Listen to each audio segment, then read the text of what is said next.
Magandang good day mga kapatid natin. Nasamahan nyo ko sa ating video for today mga kapatid. Nandito na naman kami sa Mananga Bridge po sa Talisay City. So yung nabaha, eto yun, kinan yung bridge, yan po yung bridge. Imagine nyo yung tubig dumating dyan. So expected lahat ng bahay dito, di ba, mostly makita ka sa video, doon lang hanggang sa bridge. Kami talaga pumunta dito. Bakit? Kasi may kasamahan talaga kami. Dalawang family po sila na affected.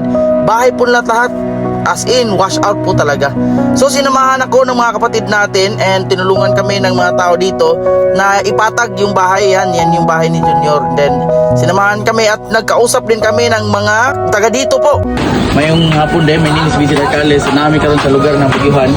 And then kaupan ako si Brad Mintik, si Brad Carlo. Kani mo ni mga pipila sa mga nabiktima sa... Kung sa'yo pangalan mo daw? Jumer. Pila edad mo? 21. Ay, kay naanad ka ba nga nara gani inyong mga balay anuron ra ginato liso jud kayo. Kani sir kaya ingon gud nila lahi siya sa Odette kaya ang Odette before kaya among balay nasudlan ra man og yuta pagkahuman nalimpyuhan ra. Karon sir maski bahala nang tutong nasudlan yuta kutob sa among taas malimpyuhan ra man among karon maski pag gamit namo man nabilin ra wa. So wala dyan ibilin sa inyong balay? Wala sir pag kuha na mo sir pag bakbit namo pilit lawas sa dili mo nadala wa jud nga gamit pamasa hinas bata wa jud. Wala po kayo anak? O sir duha. Wala jud mi guys expect na mo inato siya kadali jud mo saka. Kay ni sugod ang baha mga alas 10 nagbaha na siya pero wala pa siya bang Pagkagawa sa riprap sir ba Di wala. pa siya kalapas sa amo. So dito pa? Oh. Ni matami alas 12 nagsugod na ang tubig kusot sa mo amo to na Pero hinay pa siya, sir. Hinay pa kay ang flow sa pag tubig pa bagyong Odette ang tubig sa mo araman ang lambat na lamwas ikaduha na ni na purong anod Wala. Balay lang yun na ano sir. ang Odette Pareho mo junior na dyan. ko pag tino na anodan sa ko Kay lisyada man yun ang karon junior nga balay. pandayno na dako na akong balay mo jud tay pagkahuman namo Ala.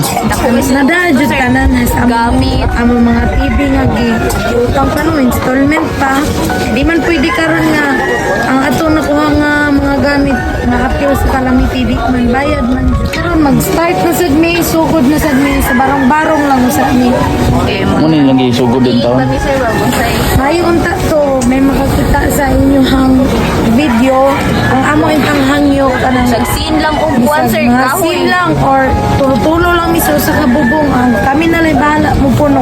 Okay, so after it po, nagbigay na kami sa mga family and bottom line namin dito, yung brother namin. So, ang among diskarte saya, giparent sa lang dyan namo siya para at least naadyo'y kapuyan ba, di ba? And then, after it, yan, tinignan namin yung loob ng nasa balay or room na ni-rent. And then, para tuloy pa rin yung pagbebenta niya ng mga bulaklak kasi negosyo ng ating kapatid ay aside sa Prime Pro ay magbebenta ng bulaklak. So yan, nakikita nyo, yan po yung kanyang room na ginawa niyang bahay. Okay? Diyan din siya nagbibenta ng bulaklak. So kinuha na namin yung mga kagamitang pambahay. Makita nyo, may tabo, planggana, bigas, grocery. Ayan, yung salamat po sa mga nagbigay ng sapatos, ng t-shirt. Ayan, naramdaman talaga ng kapatid natin na ang ating pagkakapatiran ay walang makakatumbas na pera, di ba? So grabe yung support na even si Brad Mintik natin na sobrang busy nasa city to nag-work pero until Talisay nag-support siya. Okay, isa si Brad Mintik po sa ating public servant dito sa Lapu-Lapu City and isa sa nirerespeto kasi ang dami ng tao nang hinahangwakan but still imagine mo ang taong to sobrang lakas tumulong, di ba? So sinumurtahan niya yung Prime Pro natin, yung Upsilon Sigma chapter natin and yan dahil siya po yung nag-manage ngayon ng Pahak Skeptron. So yan, salamat po sa nagbigay ng shoes, the best ever. Shoutout po sa ating katropa Sir AJ. O yan, the best ever yung shoes mo, ang ganda. So maka-play dyan si Junior basketball.